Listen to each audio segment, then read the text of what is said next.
Well, welcome to the Sister Thunder Show.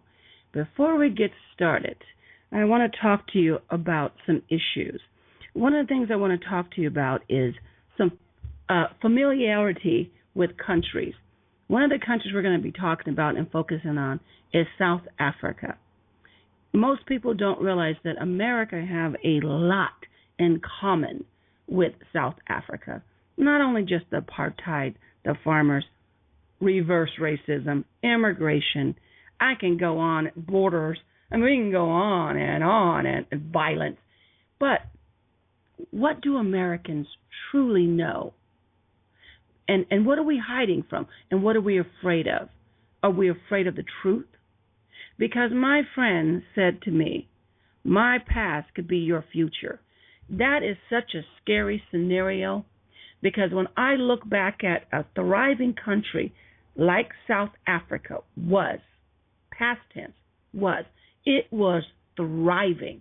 Sort of reminds me of Yugoslavia. They were thriving. You see what we've done to Yugoslavia. I mean, they had a GDP that was better than all of Europe, even Germany.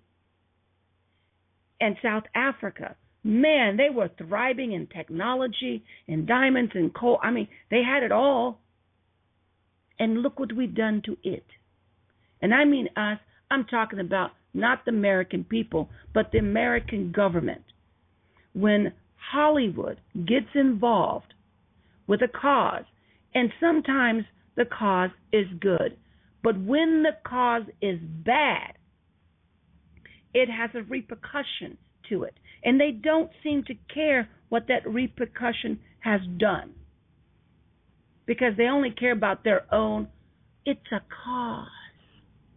It's a cause. But they don't see the ramification of that cause. You know, someone said to me, blacks can't be racist. And I looked at them, I said, blacks are the worst racists of them all. It's foolish to say that, because they are. You try to marry into an distinguished black society family in the South and be white and see what happens. You try to marry into one of those black situation family and be poor. You try to marry in one of those black family and have dark features. Man, you haven't seen racism since the 1930s. It comes out of the, oh my God, you married one of those. Oh, they lose their freaking mind. They freaking just lose. You cannot marry that boo-hoozer. What is wrong with you? She's a pickaninny. Look at her hair. Look where she comes from. Her nose is big. Her lips are big. You can't marry that. You got to marry. No. I mean, they just lose their freaking mind. And my family is number one with it. Oh, yes. They smile in your face. And then behind your back, they're like, you got to get rid of that one. That cannot be married in our family. It'll just bring, I mean, this is what I want you guys to understand. I remember some of the white kids were doing black power. You dumb assholes. Do you not realize the black power movement is against white people?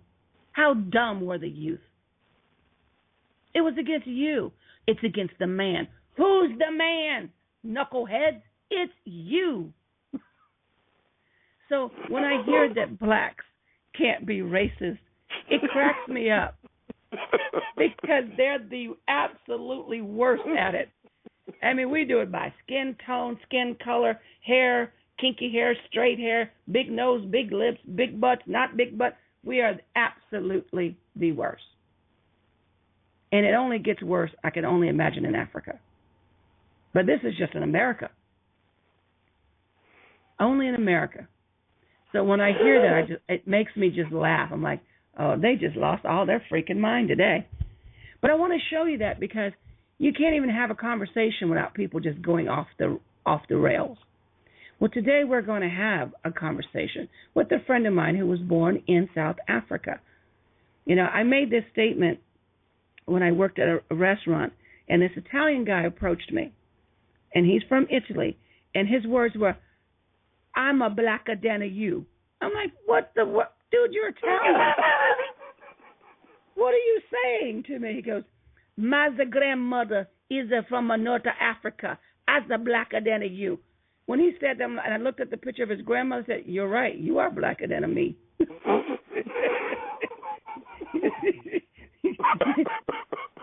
You're absolutely right. You are blacker than me, my brother.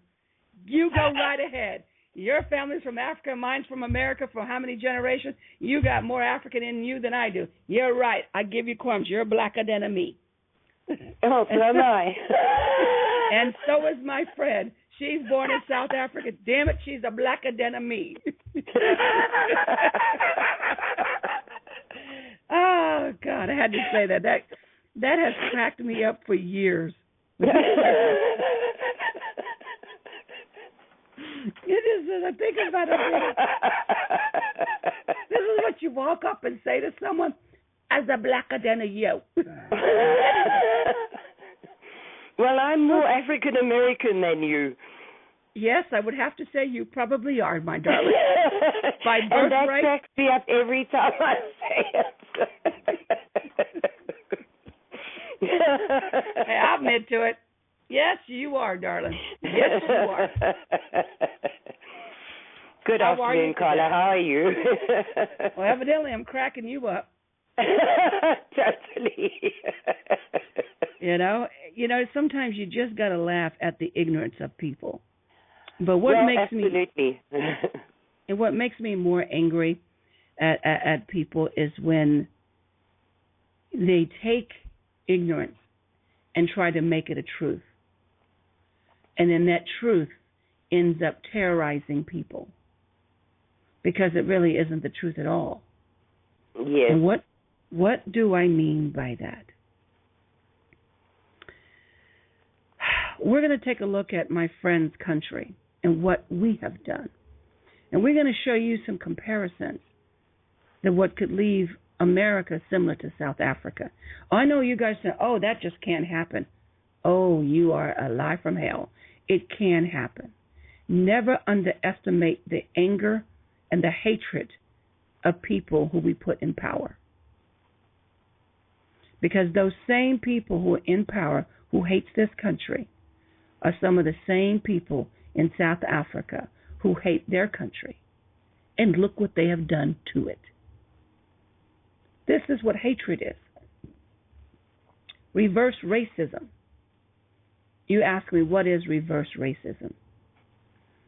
Well, that's when you have decided to pick on another group as a black, Hispanic, whatever, non-Christian, and you decide to make them the enemy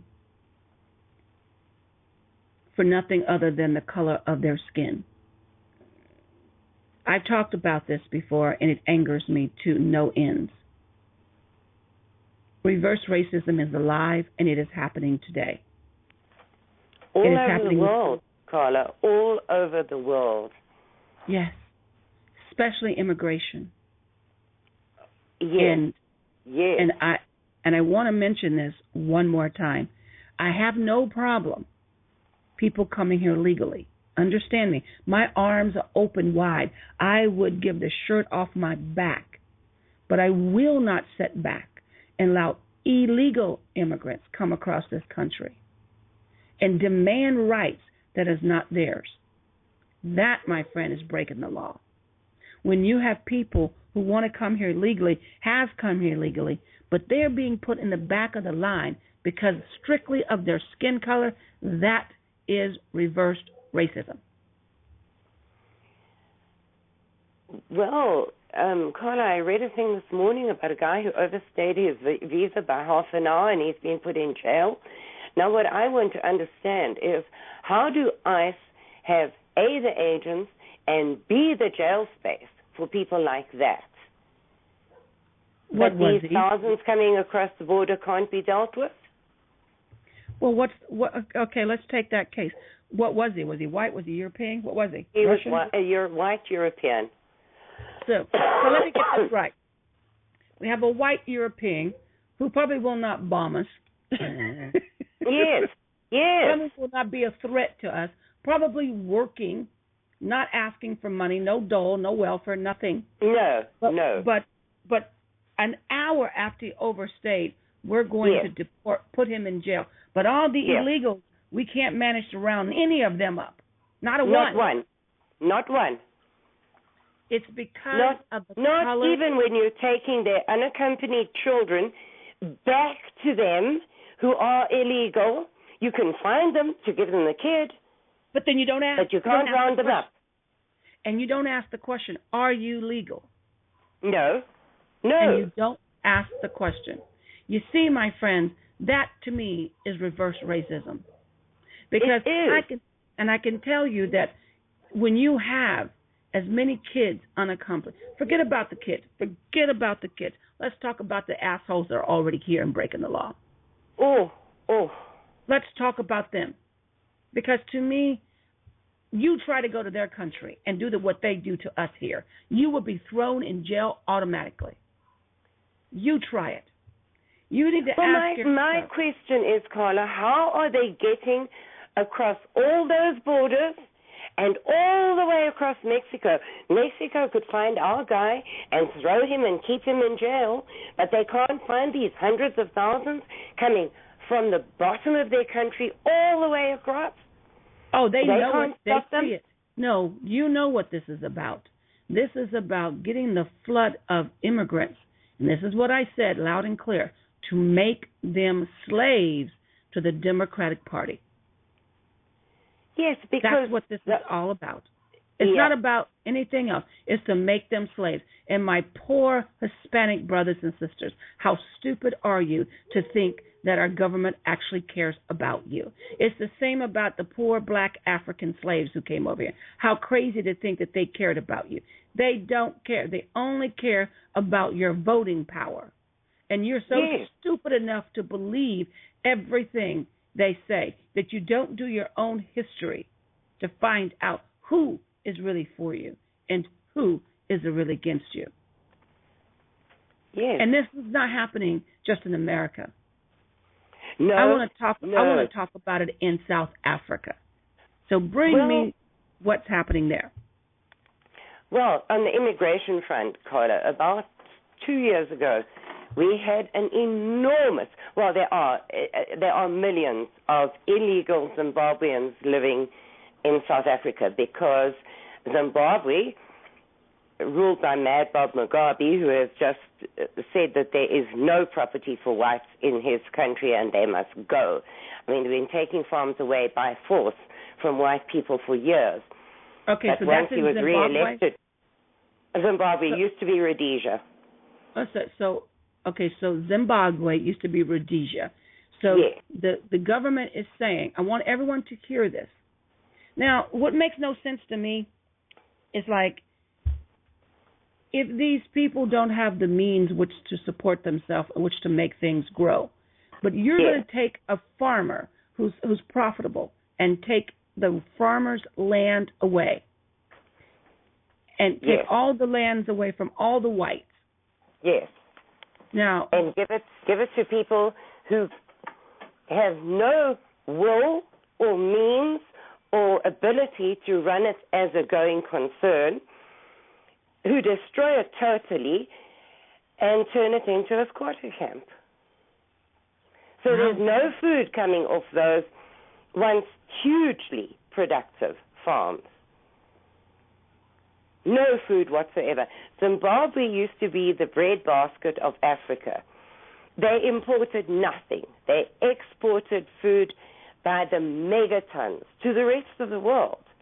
Wow, I didn't know that. Now, yes. Now, since independence, they cannot even feed themselves. Now, they had by force, the same way South Africa is beginning to do, gotten rid of the majority of the white farmers in Zimbabwe.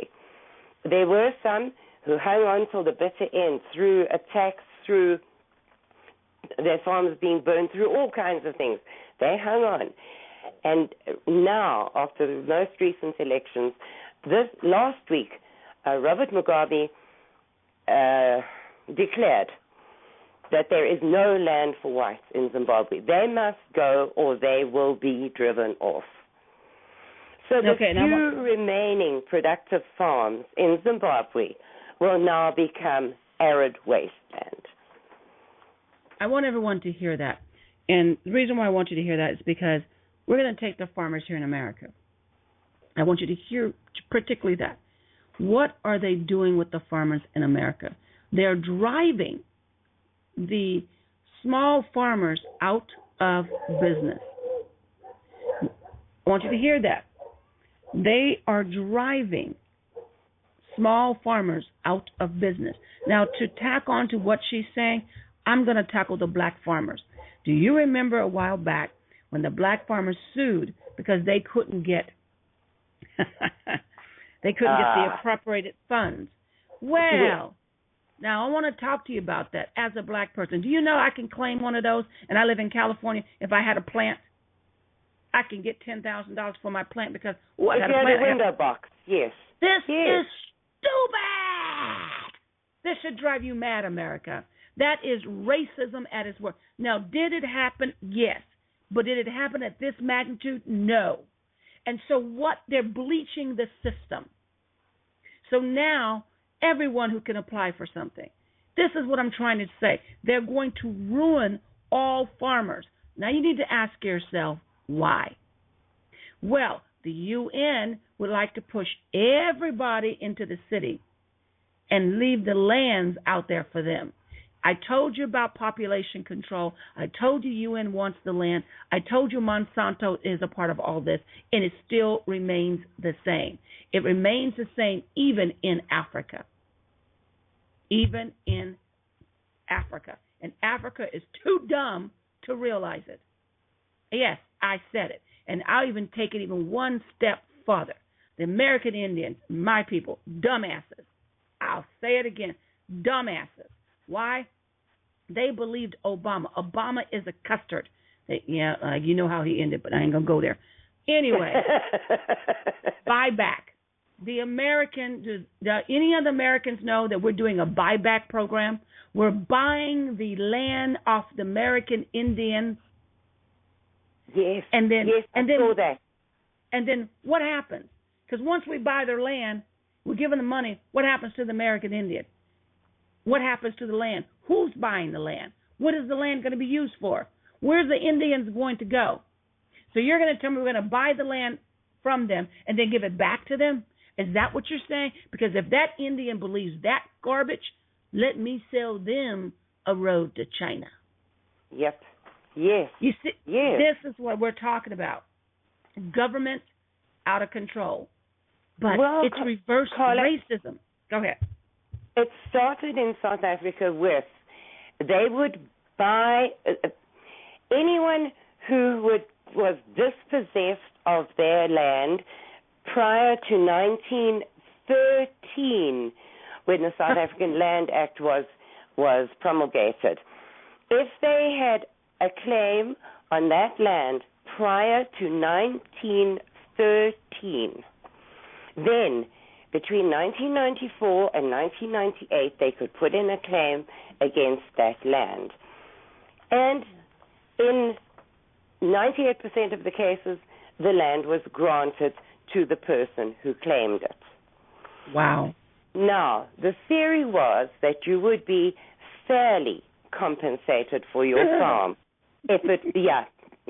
You may well laugh. Fairly compensated for your farm if it were taken in a case like that. So, some of those farmers have been waiting since 1994 for their compensation and still do not have it. But you were not allowed to take an air conditioner, a tractor, a farm implement off of that farm while the claim was waiting to go to court or when it went to court. Then they said, well, the poor black people who are being given the farms from their claims do not have the expertise to run it. So you, the farmer whose farm has been taken away after being in your family since 1920, must now stay and train these people who have taken your property with no compensation, must stay and train them and help them to get it up and running. Well, I mean, that's an impossible thing to ask of anybody with no money. Your property taken away, and you must stay with no income and get out of your house so that the new black owners can have it, but you must stay and teach them. So, of course, that didn't happen. Those farms are wrecked. I posted on your page a link to a before and after pictures of a once thriving, enormous farm. The farmhouse is gutted. It is gutted. Every producing tree on that farm has been cut down for firewood. The place is wrecked and produces nothing. And that is one picture out of all the thousands in South Africa. But now,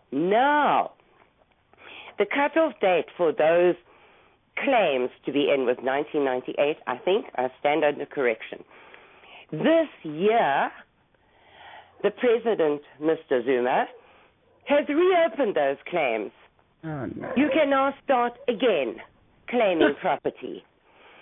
In the meantime, every white farmer is required, as soon as they sign this law, which they will, to give 50% of their property to their black staff.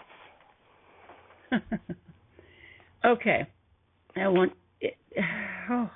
Yeah, where do you start? I start with what this. What do you say? I'm going to say, you know what, and this is what scares me, because see, what you see and hear what she's saying is the same thing that happened during the Depression. See, the farmers had their land for generation, and they worked this land. They worked it.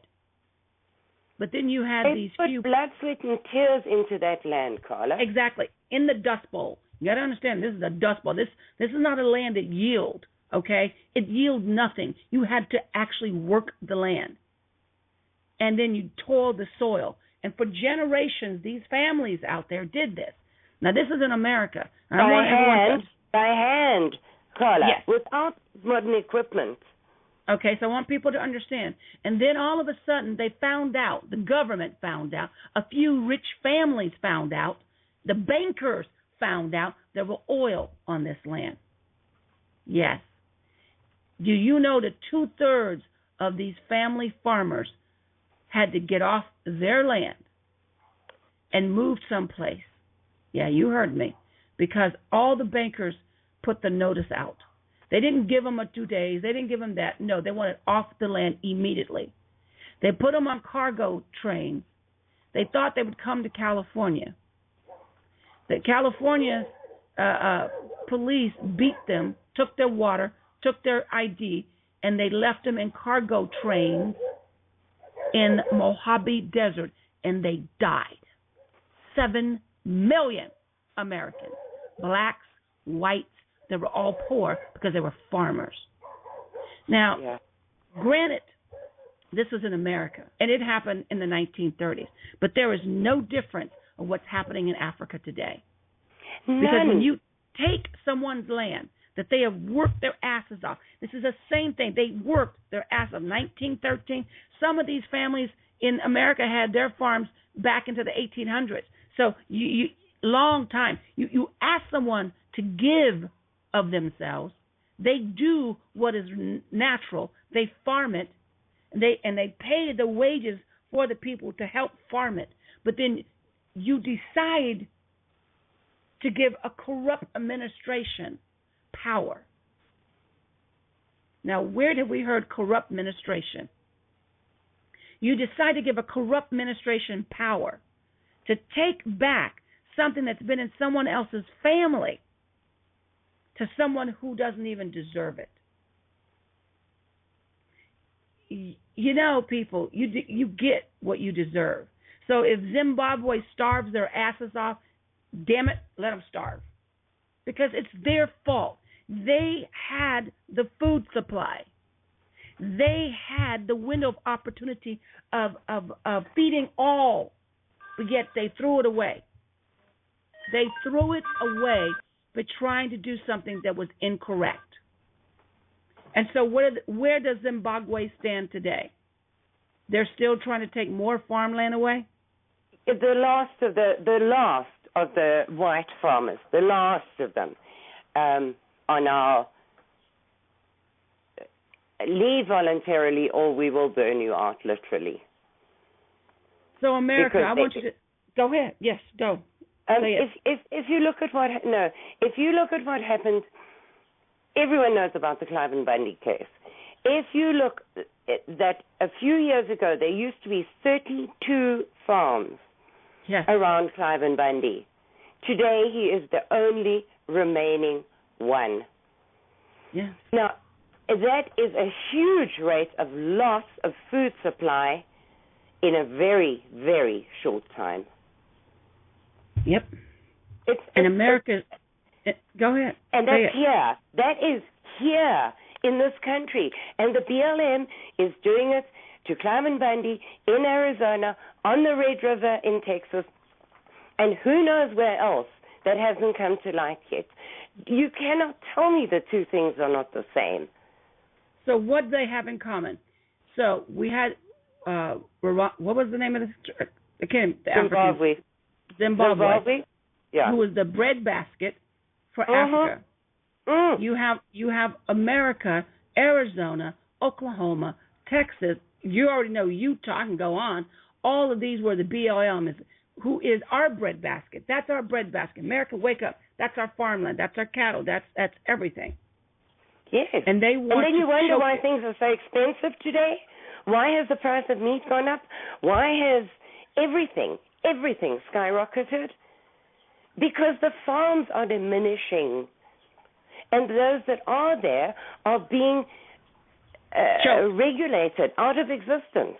Yes, that's why I mentioned the one with the farmer in Missouri. They had enough because now they're trying to make them pay for ditches. That means that if it rains, it goes into a ditch. They want the farmers to pay on ditches. I'm telling you, you are choking, you are regulating to death our farmers. Why? And at the same time, bringing in hundreds of thousands of more people that need to be fed. So, and that's exactly what Zimbabwe had done, exactly what America is doing. Now, ask yourself, America, what does it have in common? Communist. What does it have in common? Socialist. What does it have in common? To bring this nation down. You could only do it by influctuation of immigrants and regulation of farmers and produce and jacking up the prices of oil. And by the way, have you noticed that the oil prices have gone up? They don't want to talk about that. No.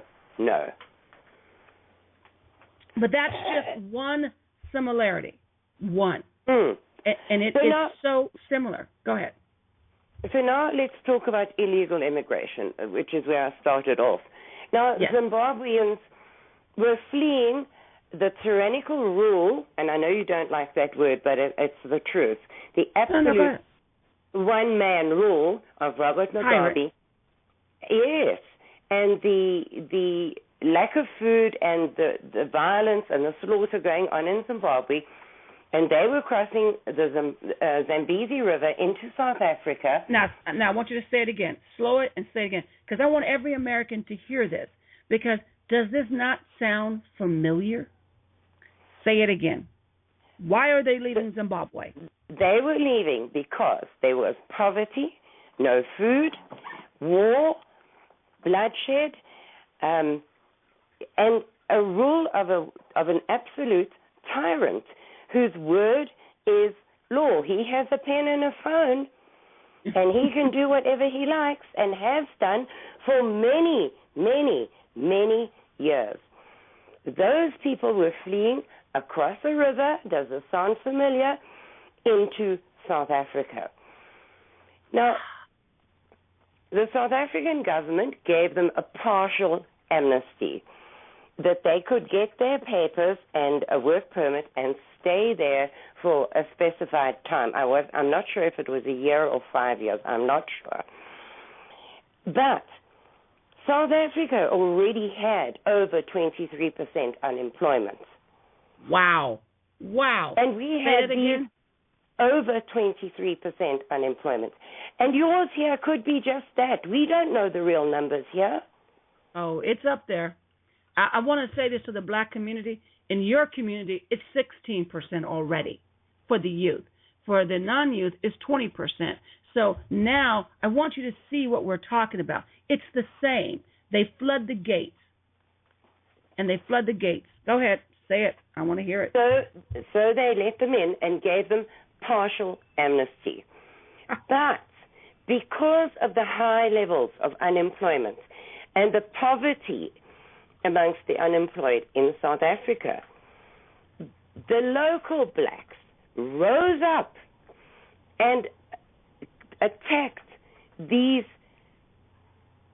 now semi-legal people and attacked them, burnt their stores, robbed their homes, broke down their shacks, necklaced them. It was riots, full on, all over South Africa against these people that the government had let in against the will of the people into a country already importing food because they couldn't grow enough, because they'd thrown their own farmers off their land, and into a country that had high levels of unemployment. So the people themselves rose up and killed the intruders. And that is what I'm scared is going to happen here. Well, I lived it. I lived it. I lived there. I saw it. I witnessed it. And the people of the country who are already suffering in poverty and shanty towns and no jobs, what are they supposed to do? And this is what we're talking about because, the president asked for $3 billion. Yes. $3 billion. And this is, and I'm appalled. And I want my government to say, hell no. Hell no. And this is $3 billion to take care of them, not to send them home. Exactly. Illegals. This is not even to help our veterans. This is not to help the poor people in America, because we got poor people here. This is not to help the poor kids here. This is not to help the runaway kids. This is not to help the kids who are being trafficked. This is not to help the kids who's been organs who've been harvesting. This is not to stop the gang war, the violence, the murders in Detroit and Chicago. No, this is to help illegals against the border. Really, America? Really? So you tell me if our government is not trying to turn us against them. And to make my point even more clear, the government sent to Marion County fully operational SWAT, federal SWAT. That means they had all tactical guns. After giving the order for the local ICE agents to stand down. Yes. And they're going to send them in there, and they're going to look like this against people waving a freaking flag saying, no, we don't want any more. Peace, patriots, Americans. Our own government will kill us to save immigrants. You need to recognize, folks, they will kill you to save an immigrant. They're not even American. Yep. Wake up. Yes. Is what we're saying. She has lived the anguish. She has lived the torment of this. She's seen it with her own eyes, and it's coming to a place near you. It most certainly is, Carla. And there are two other things I would really like to talk about. Go ahead. That is happening in South Africa, or happened in South Africa, and is happening here. These strikes for a higher minimum wage here, that are going to drive people out of jobs and people out of business. They are, because it just cannot be paid. And also it's going to drive prices up. So no matter how high the minimum wage is, you're still not going to be able to live, because prices have to go up at the same time. Yes. Yes. So in South Africa right now, there are enormous months and months and months long strikes happening. Yesterday, the motor companies, American motor companies, they closed because of the damage done to their plants by the striking workers. Oh.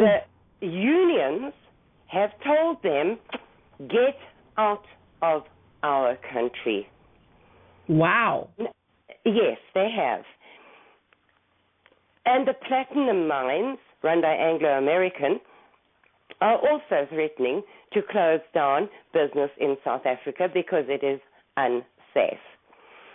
Now, those two are mainstays of the South African economy. And the local unions are quite happy to drive them out of the country, close them down, end all production, all jobs, all finance coming from this, in order to get higher wages for their people.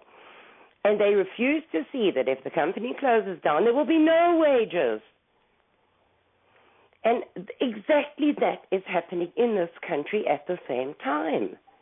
So I want to take you, so you're saying to me, the two main staples in South Africa, the unions, yes, want to, is saying to their own people, because their own people are this stupid to realize if these yes. companies close, there will be no jobs. Yes.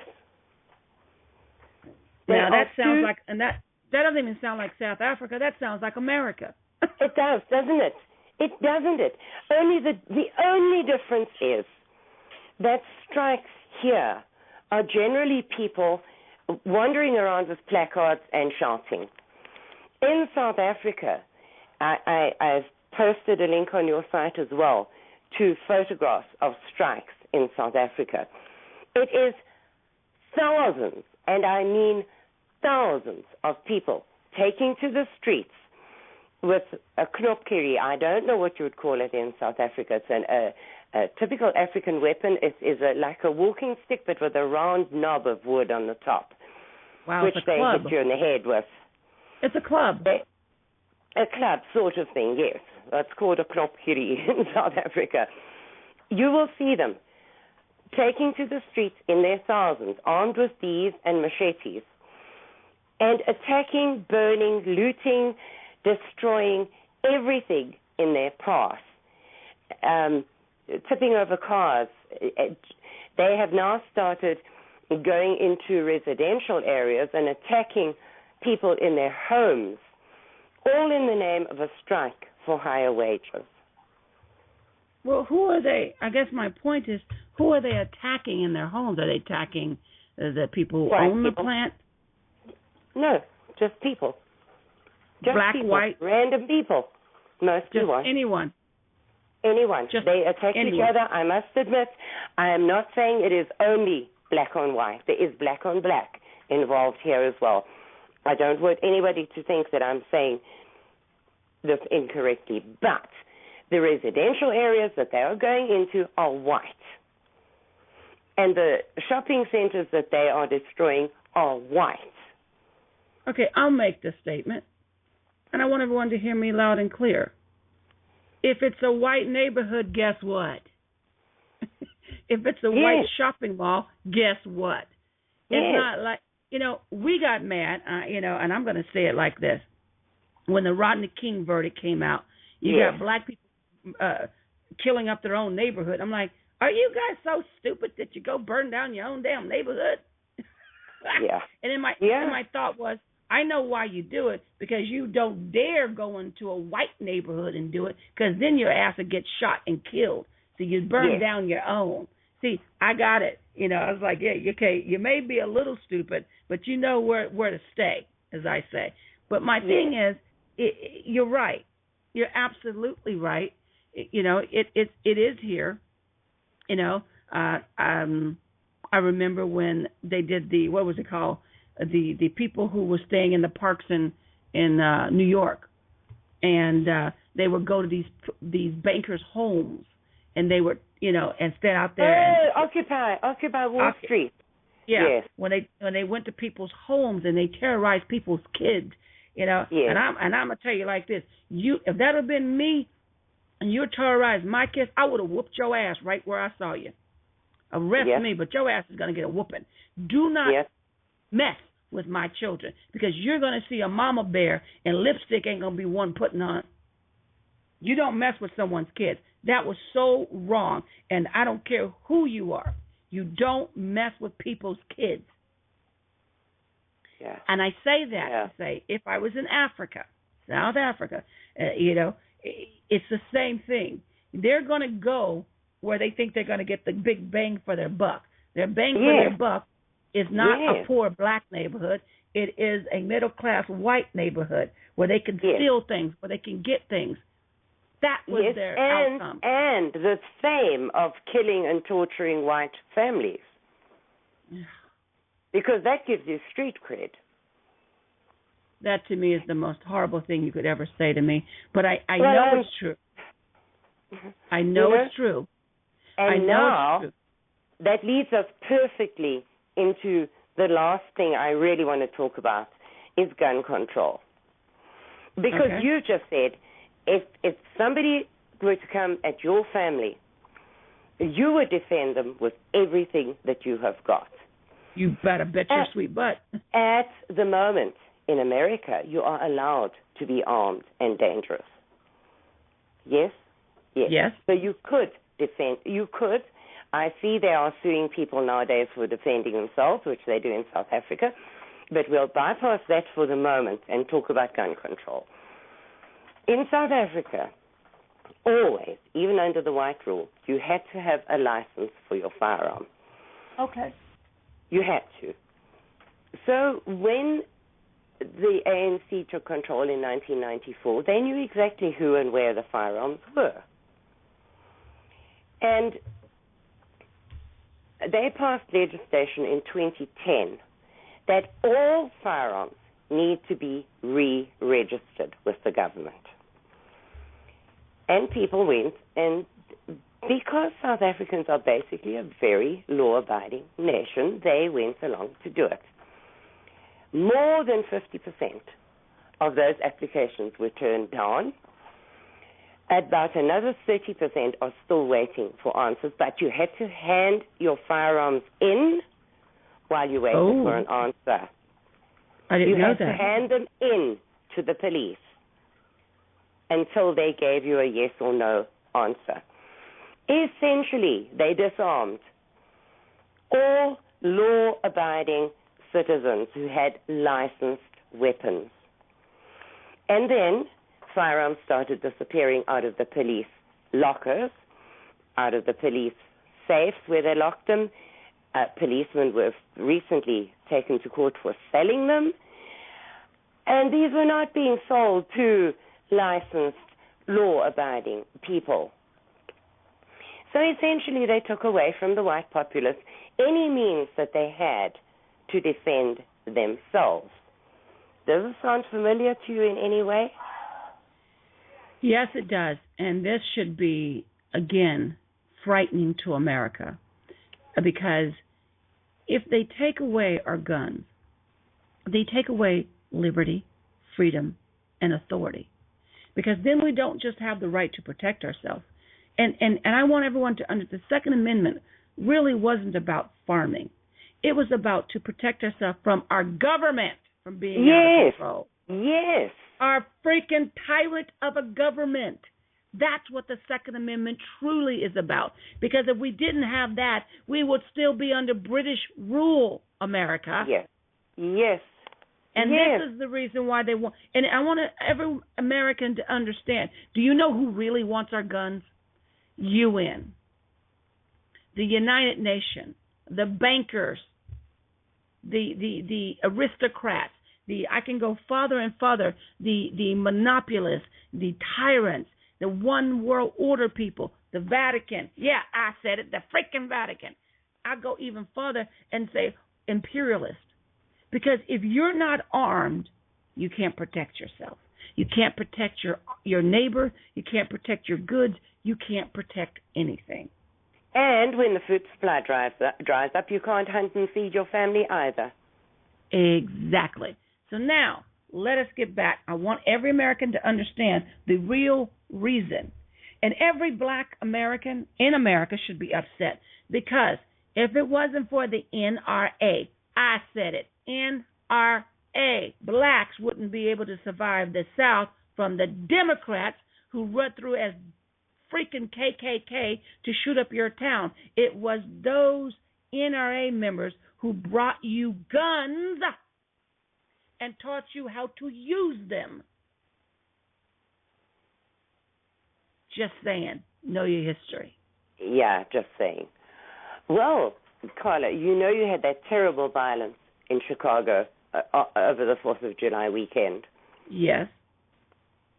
Well, that is a day in the life of South Africa. And once again, I need to draw attention to the fact that South Africa is very little bigger than Texas. And there are over 50 murders every single day in South Africa. Not all white. So basically what you're saying is South Africa is about the size of Texas. A little bigger, yes. Okay, and you're saying that the murder rate is 15 people per day. 50, 50. Oh, 50. 50 so it's like people per day in South Africa it's a war zone. Murdered. It is indeed. So where are they getting the guns if all the whites are disarmed? Carla, the problem, the gun violence in Chicago was terrible, but those victims were shot. They did not have home invasions who raped and tortured the people for hours and hours and hours for fun before killing them or leaving them for dead, which is what happens in South Africa. So a murder in South Africa is not a drive-by shooting. A murder in South Africa is severe, inhuman, barbaric torture for hours and hours, making the family watch. Okay, I want to talk about that. I'm going to stop right there. I did read something on this, and I'm going to say it. And the reason why I'm going to mention this particular case is because it was so barbaric.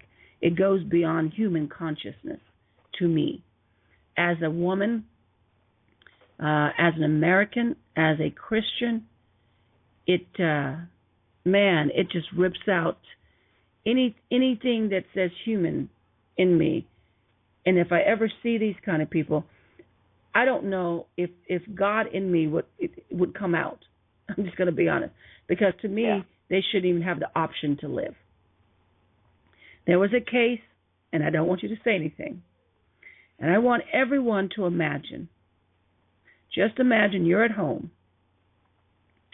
with your mother, with your father, husband and wife, and your kids. And you're just watching TV. Someone breaks into your house. You don't even have the means which to arm yourself. But you pick up anyway to try. And you tell all the women to go into the closet and lock the door. Now, the men are being stabbed, but they live. They tie them up in a chair, not their eyes, just tie them up. They gag their mouths. And then one by one, they go into where the women are. They start with the older woman. And they rip off her clothes. And they rape her. Not just one, all 15 of them. They lit cigarettes on her. They take the very clubs and ram it up inside her. Both ways. They piss all over her. They leave her alive. And then they just leave her. Then they go to the mother. And they do the exact same way. But this time, they've decided to gang rape her at one time. Every emphasis was used. Every opening was used. Over and over and over. And as they're doing it, they're cutting her, they're pissing on her, they're pouring alcohol on her. They finished her. Now they get to the little boy. they decide to rape the little boy. They decide after they rape the little boy, they will cut off his balls. Then they decide that just wasn't enough. So they put alcohol inside him and just let it burn him. Then they get to the little girl. And I mean little girl. She's all of 7 years old. They gang rape her. They break her legs forcibly because she was too small. Her hips break because she was too small. But they didn't care. And they kept on and on and on until the little girl couldn't cry anymore. And then they shit on her and they rubbed it in as they urinate on her to let the family know they weren't worth anything. And then they leave. You can't sit here and tell me, as a human being, that you would want these people living next door to you, that you want these people to train and be your friends. These people are not even fucking human. They're assholes and they deserve to die. But this family, the women manage to get untied, and they untie the men. They get to the hospital. The little girl dies from her wounds, and the boy dies. The women survive, and the men survive. Tell me what you would do. Tell me how thrilled you would be by your community. Tell me that you wouldn't want a gun to survive. Tell me you wouldn't want to teach your kids how to be protected from such a rage of vengeance. You tell me this did happen. And it happens over and over and over in South Africa. Where is Hollywood for this family?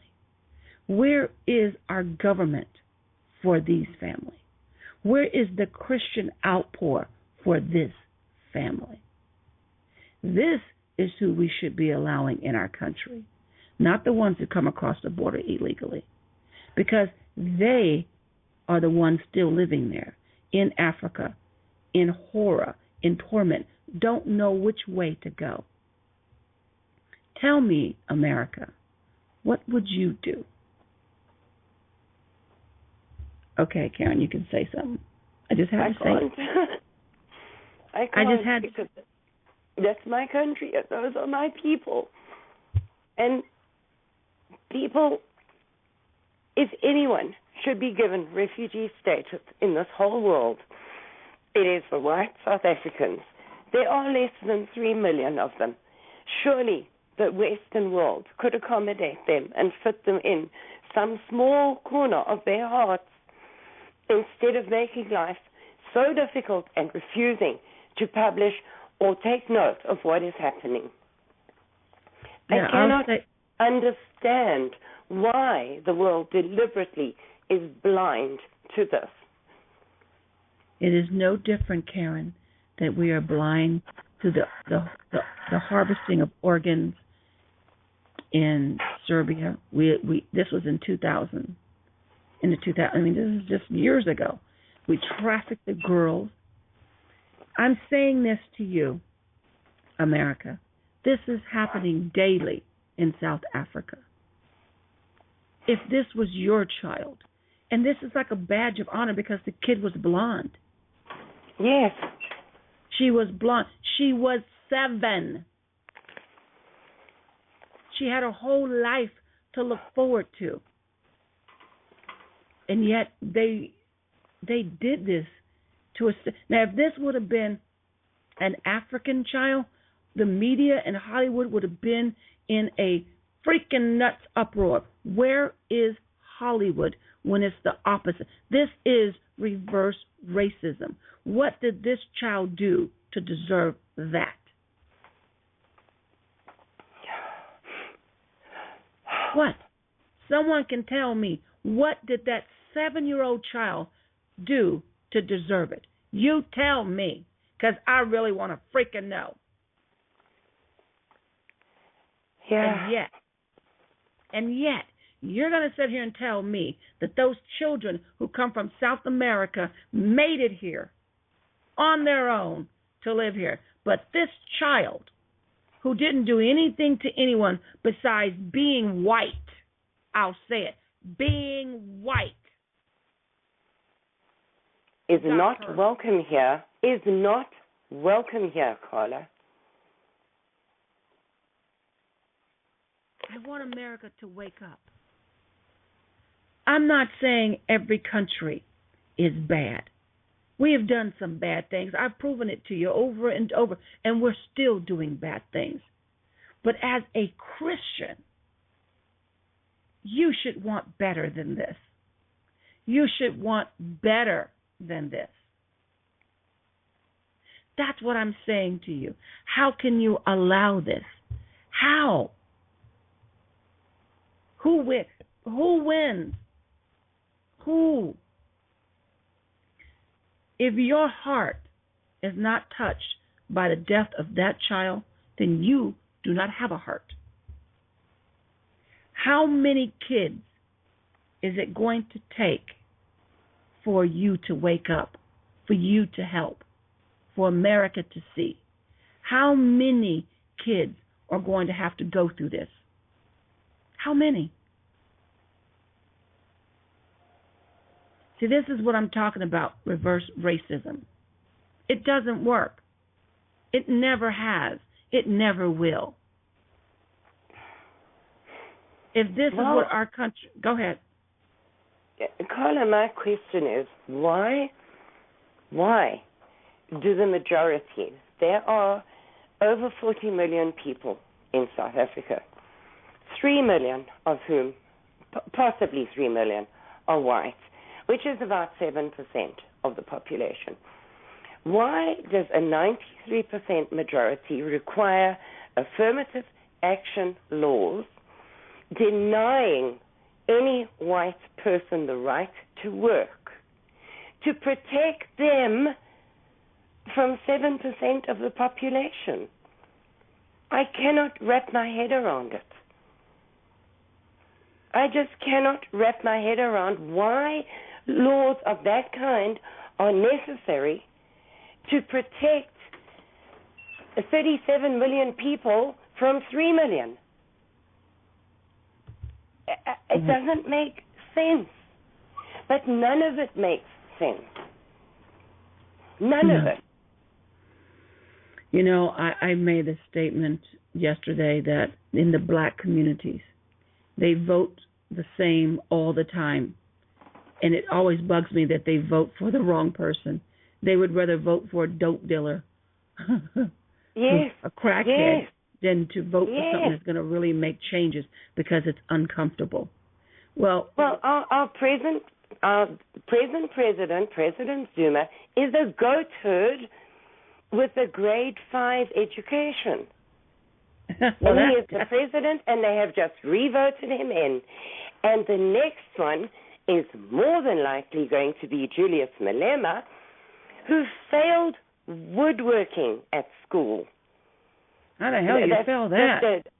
Well, that is just a reference to the rest of his grades. Ooh. And he has started the Economic Freedom Fighter or Freedom Front or whatever, who have this election got seats in Parliament. And he studied under Robert Mugabe in Zimbabwe, and he says that the only good white is a dead white. And their election banner says, the picnic for whites is over in South Africa. The honeymoon for whites is over in South Africa. That is what they electioned on. So my question is, do they honestly think, and this is an honest question, do they honestly think by kicking out all the whites in South Africa that would make their country better? first of all, it wasn't their country because they didn't found it, but No, they whatever. didn't. Yes. So, well, when I lived there, my maid, who had worked for our family for a very long time, told me that she was a good, faithful, honest maid. She was not going to be the one who killed our family. She was going to kill the neighbor family, and the neighbor's maid was going to kill our family. And then they would get our house, our cars, our bank accounts, everything that we had, they would then have. And I tried to explain to her that those things are not everlasting. You have to go to work every day, and you have to earn a paycheck in order to maintain those things that she was going to take from, well, not her, the neighbor, was going to take from us. They don't just happen. So they had to maintain the stuff they took from us by murder. And how were they going to do that? No, well, you just go to the bank with your plastic and you get money. And that is the way it is.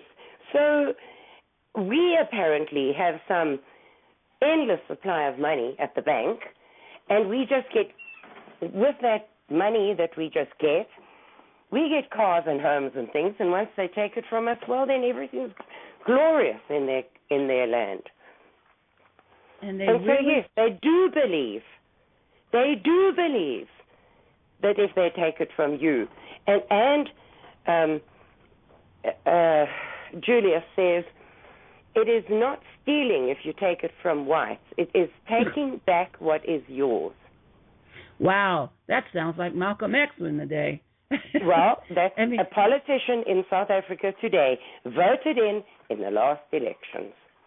so basically what he's saying is that taking from you guys is like taking, it's not. It's, I guess it's not. the same. It's, I guess, well, with our government, they're doing the same, you know, and people need to understand it's happening here in America, in you know, black, white, it's the same. You know, people need to wake up, you know, and I want everyone to understand the violence that they're talking about, because the violence that we're talking about in South Africa, it is here. It's in the black community, and the blacks won't do a damn thing about it to lift their hands.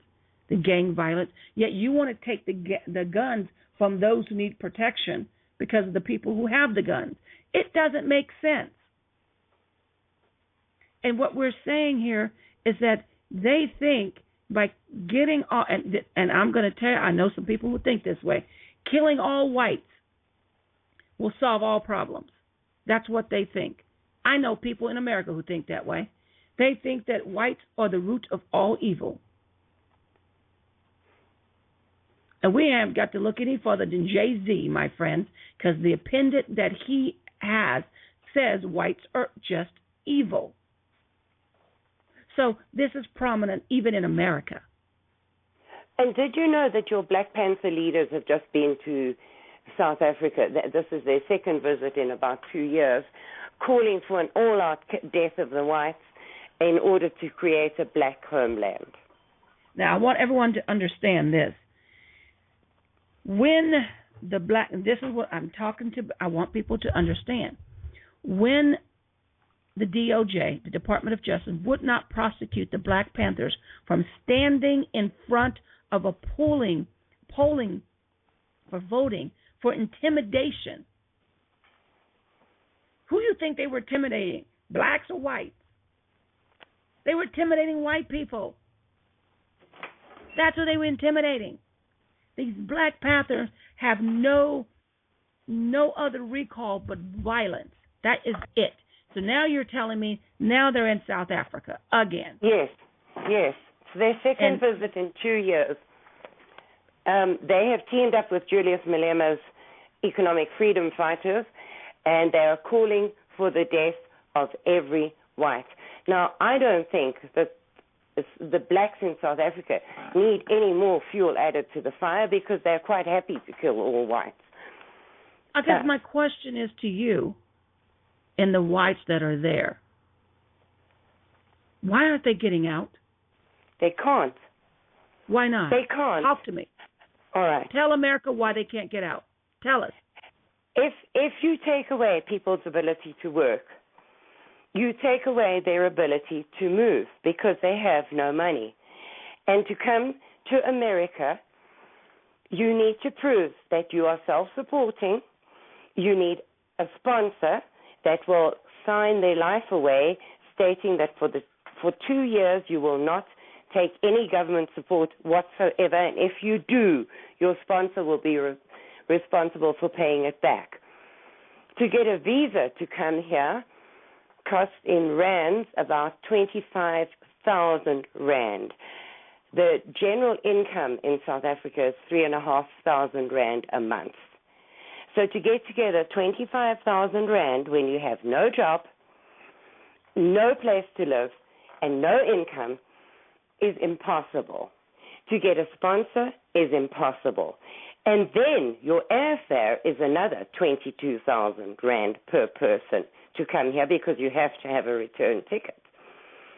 Nobody who lives in a squatter camp and is feeding their children off charity, which you're not allowed to give to white people in South Africa either, how are they going to get the money to come here? They won't be given a visa, and they can't get here anyway. And all the other countries are equally difficult. So you're telling me because they are European descent, most of them, they can't even go to European countries? No. No. Well, that doesn't even make sense. No, it doesn't. You're telling me most of the people are European descent, that they're not even welcome in Europe? No. No. But they've been told by the South African government to go back to where you came from. That is what they have been told. But they do not have the means or the possibility because these countries, the same as America, have turned an absolute blind eye to what is going on there, and they do not see a need to take these people in. So let me ask you this. So Europe, who's taken in immigrations from Northern Africa, which is not their people, by the way, multiculturalism, all these stupid Muslims, I'll say it to the day I die, stop importing these freaking Muslims. Kick them back to their own country. Yeah. But they're going to deny their own people in South Africa, but they're going to let these other criminals in. There you go. There you go. Okay, so here's my other point. What is a shanty town? What is it? Oh, my goodness. You mentioned it.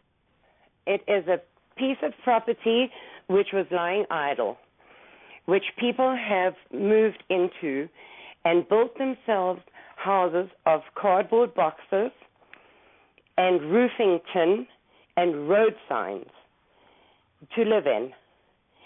And they have no running water, they have no electricity, they have no means of heating or cooling. They are freezing. I have been reading in tears the last week. It's been snowing in South Africa, and the children and the old people, snowing. The children and the old people in the squatter camps are freezing to death, and nobody is helping them because if you donate to a white charity in South Africa, you will be penalized by the law. So nobody is helping them. No. Go back. What did you say about the church? If you donate to a white charity in South Africa, you will be penalized by law. So then how do a Christian organization in America help the kids in South Africa then? How do we help them if we can't? They are not interested in helping white people. They are interested in helping black children. I didn't ask you that. My very own church has a mission in South Africa, and they brought a South African guy out to give a sermon in our church. And after that sermon, I asked him, what are you doing to help the white people? And he said, nothing. And I said, well, you ought to be ashamed of yourself. You ought to be ashamed. About 6 months after that, our church started helping with white charities in Johannesburg. The place where they had their church in the middle of Johannesburg for about 15 years suddenly became unavailable to them. They no longer had a base or a home because they had started helping whites. And that is a church in Texas with a mission station in South Africa who were shamed into helping whites and were penalized severely for it. They cannot find premises to house their mission any longer. So what are they doing? Looking. They're going to have to move out of Johannesburg. Wow. This says a lot. And I want everyone to know that, because if a Christian organization is penalized for helping other Christians, that sounds like America, doesn't it? Wow. That sounds, another one. Because we can't help each other here either, because our government has said we can't give food to the homeless. They're cutting down all of the homeless shelters and the feeding pantries because we don't want to give them any butter. And it's not just butter. You don't know if that food's contaminated. We don't know you may if not it's feed lactose them. intolerant. I'm sure that the homeless is lactose intolerant. I'm sure that's their problem, not that they're homeless and hungry. Yes, but you see, America, there are so many similarities. And the reason why I wanted you to hear, is because it is similar in so many ways. I did not know about the church. That was news even to me. I didn't know that you couldn't help. We have to find a way. There's got to be a way to be able to help the kids with some blankets, something to keep them from freezing to death. You're going to tell me that no one cares? Nobody? No. Carla, an association of concerned white South Africans have put up a GoFundMe. Some farmer has donated some of his property and land, which he is trying to build into bunk houses for squatter camp dwelling whites. And they put up a GoFundMe. A South African American put up a GoFundMe for these people. In 6 weeks, not 1 cent has been paid into it by Americans. Not 1 cent. And that is to feed and house these people, to teach them to farm, to help them grow their own vegetables, but to get them out of the cold. And those children and those old people have not received 1 penny from Americans. And that appeal is all over Facebook. All over Facebook. Send me that one. I will post it. I haven't seen it. I will send it to you. That is, But another church in our town, the First Baptist Church in our town, does shoe boxes every year of things for black African children. And that's perfectly fine. And everybody gets together to send them. But for whites, nothing. Nothing. And why, Carla? Because they don't know. No, that's an excuse. Reverse racism is something that no one wants to talk about, because everyone wants to think that all whites are privileged. But here's the problem with that. We have poor whites in the Ozark. We have poor whites everywhere. Yes. And they don't seem to care that much about the Ozark people. You know this. Yes. This really hurts my heart to hear that a church would do this. But I guess that should tell how the church is not colorblind. The church is not colorblind. When will we wake up to see that as long as we see color, there's going to be an issue? South Africa should be the place for us to look at. What do I mean by that? I mean this. every country in Europe should be opening their doors to allow these people to get out of South Africa. If South Africa, and I know this is your home, if they want to run out all the whites because they think white people are evil, they will soon find out how evil black people are, because they can't seem to run a can out of a... Never mind. And they don't have the mobility, and no one is going to invest.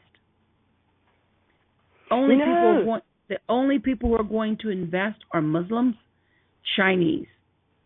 And the Chinese who already own half of South Africa. So why aren't they not mad at the Chinese then? You didn't tell me that. Because they're not white? Because they're yellow? Why? Why aren't they mad at the Chinese? I do believe that the other colors will be next in line, because the only thing uniting the 20 or so tribes of blacks in South Africa from fighting with each other is the common enemy, the whites. And after the whites are gone, it will be the Indians and the Chinese will be next. Well, I don't think it's going to... The Indians don't seem like they own anything. If you're saying Chinese own, then I think it's going to be the Chinese. I think they'll turn on the Indians first because they don't like them. And there's not an enormous, but a fairly large Indian population in South Africa. That is where my love of Indian food comes from, because it's kind of a part of the culture of South Africa, because they brought the Indians in also to work in the sugar, in the cane fields. And the Indians were as oppressed as the black people were. They were only allowed to live in a certain area in Natal. They were not allowed to go into the other provinces, which here you call a state. They were only allowed to live in one province and not have free movement around the country. But that loosened up, and they have very, very rich communities, the Indians. Oh, I didn't know that. Okay. But small. They're a very, very small percentage of the population. But I do believe that they will be the next ones to be turned on after the whites are gone. And then the Chinese. You know, America, I know it sounds crazy, but it seems like not just in South Africa, but this seems to be happening in all of Africa. You've got the Egyptians trying to get rid of the Christians. You got Syrians trying to get rid of everybody. So is Africa going to turn into a Muslim country? I would say Northern Africa, yes. That is where they come from. There is a very, very small Muslim population in South Africa. And Angola, which is one of South Africa's neighbors, African countries, has just banned all Muslims from Angola. Whoa. They do not want them there. They refuse to have them there. Wow. You go. So I think it's one of the first countries in Africa to do that. And that was about 10 days ago that law was passed, banning Muslims in Angola. So I don't know how Southern Africa is going to go, because South Africa, the blacks there are hugely Christian, in inverted commas, but they are professedly Christians. There is a very small Muslim population there. Okay. So I don't know, because I do believe that they will come from North Africa and invade the South. I do believe that, because they are trying to turn Africa Muslim. But I don't know how that will end up. I have no idea. I can't see that far into the future. No, but what I'm saying is this. Africa needs to wake up. You cannot live the way it's trying to. In America, when America was formed, with slavery, yes, I said it. Woo! No, you bad girl. Oh, I know. But if it wasn't, but people need to understand, if it wasn't for slavery, let me tell you things you wouldn't have today. Dry cleaning. That was from a black person. You wouldn't have a damn dry cleaner. You know those things that makes the train goes, and so now you have it in cars? I forgot what it's called. You wouldn't have any. We wouldn't have that either. We wouldn't have anything. My water sprinklers. I can keep going on. A big one. You know those lights that we hate? The red light, blue light, traffic light? Yeah. Black person. You wouldn't have it today. Black person. So see, you have to work together. Open heart surgery, blood transfusion, that came from a black person. If it wasn't for that, you wouldn't have it. Wake up. Yep. We have to work together to have what we have. All people, black, white, it doesn't matter. That's how it is formed. This is what makes this country great. That was what made South Africa great. But now you're seeing it turn from greatness to nothing. We cannot allow it here. So we need to ask ourselves, how do we help our brother and sister in South Africa? And I'm not talking about the blacks, because evidently they're getting all the help they need. But what about they're getting millions from this government. So my thing is, what are we doing about the people who live in the shanty towns?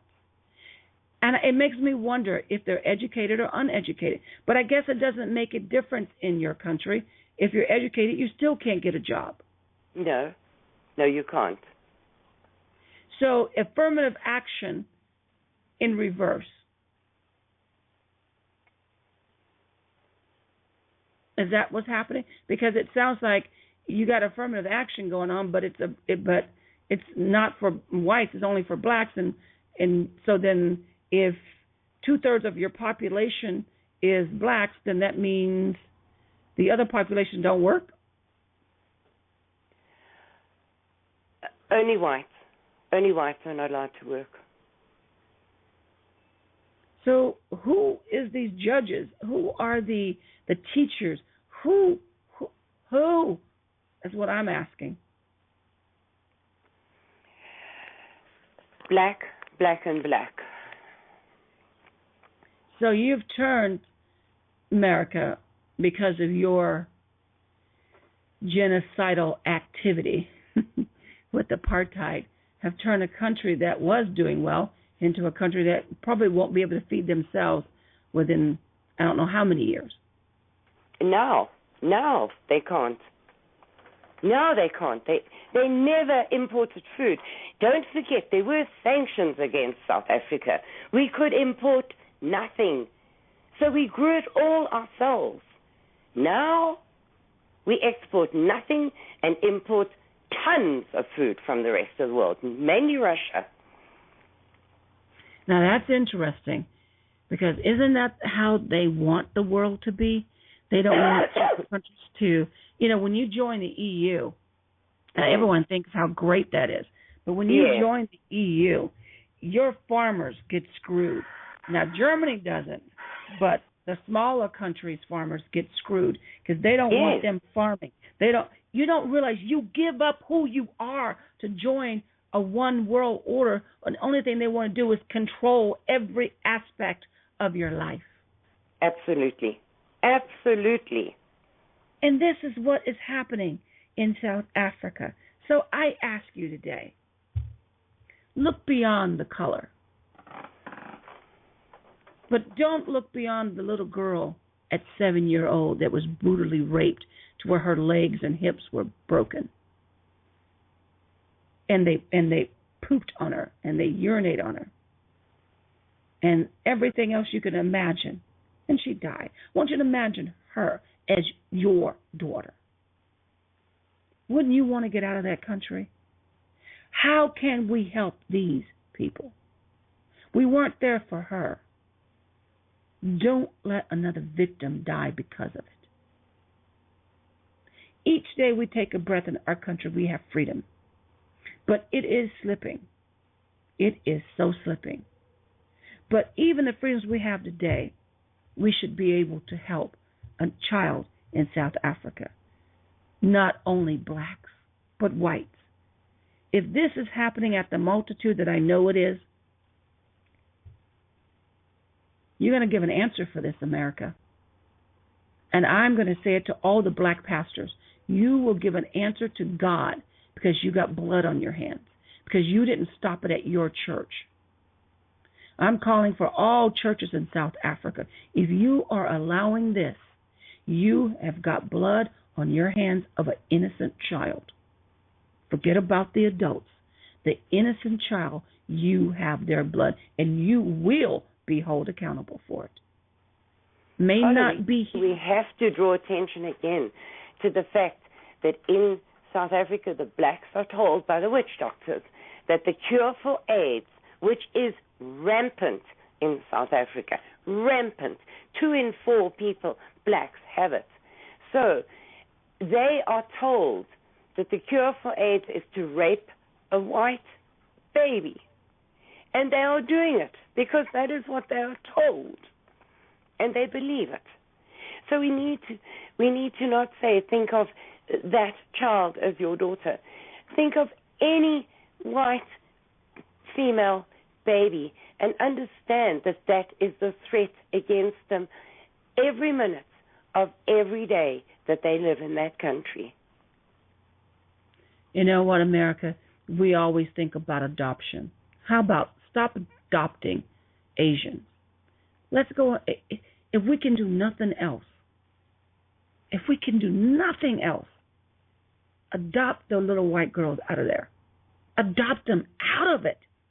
If we can't bring their parents here, at least save the damn child.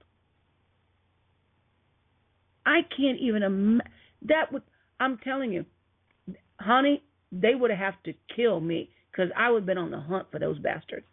I'm going to tell you like it is. I would have hunted them down and killed each and every, and it wouldn't have been an easy torture. And the police never find them. They never find them because the people who are attacked cannot identify them by name. Therefore, the police cannot find them. And this is what I want you guys to hear me. I've always felt that a Christian's duty is to help the young, the innocent. And if you can't help the parents, by God, adopt the children. Save the children.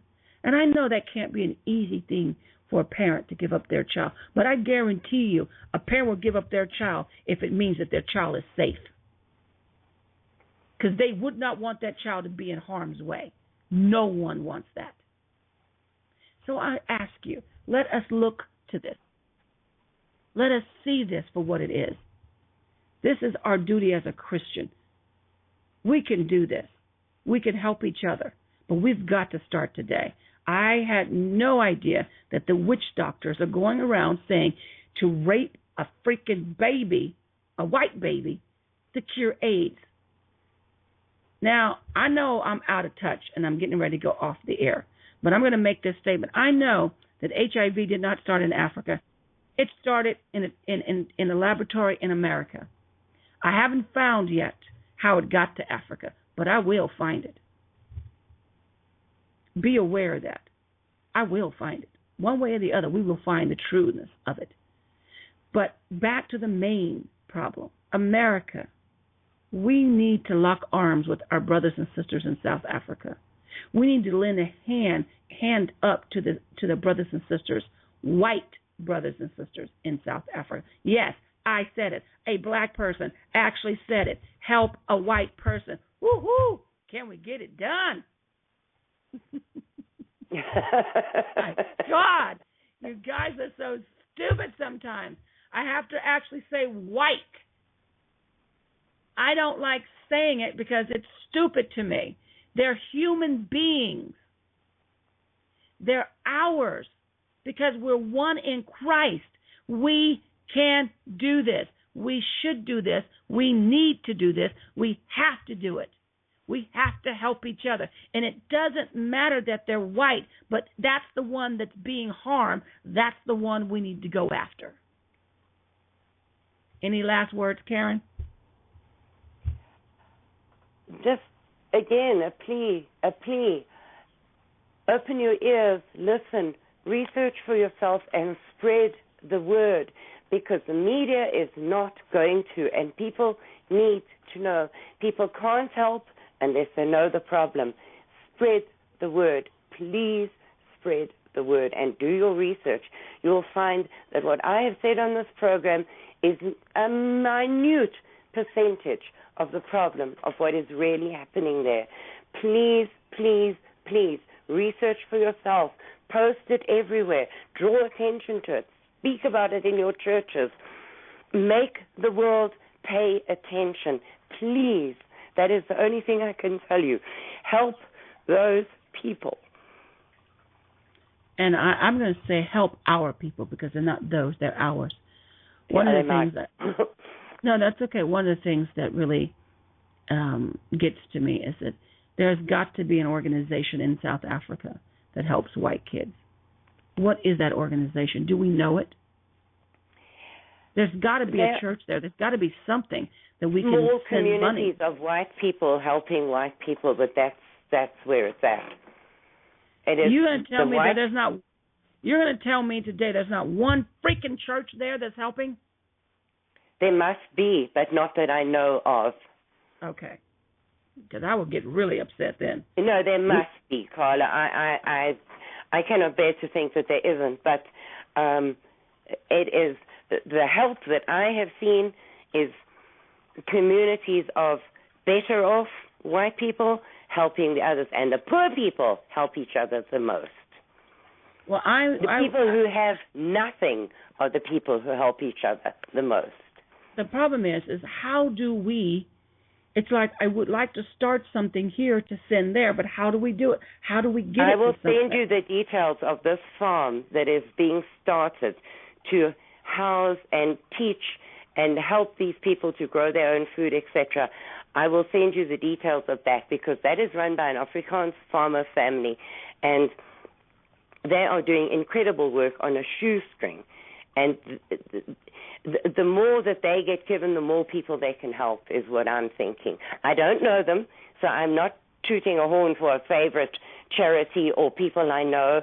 It is just something that I have read up on a lot. I see it on Facebook a lot.